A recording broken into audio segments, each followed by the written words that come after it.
Mani sauc Dina. Es esmu no Latvijas.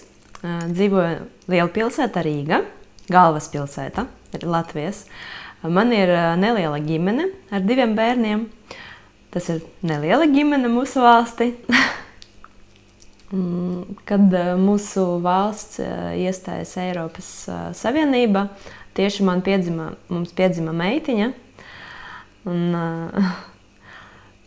viņa auga jau Eiropas Savienība.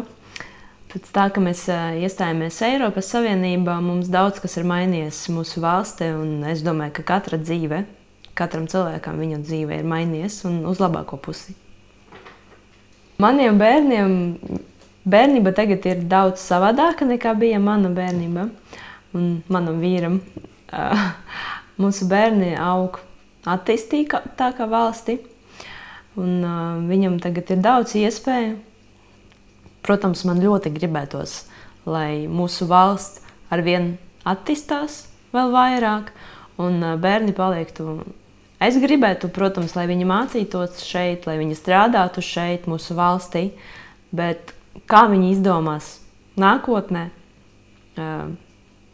es nezinu.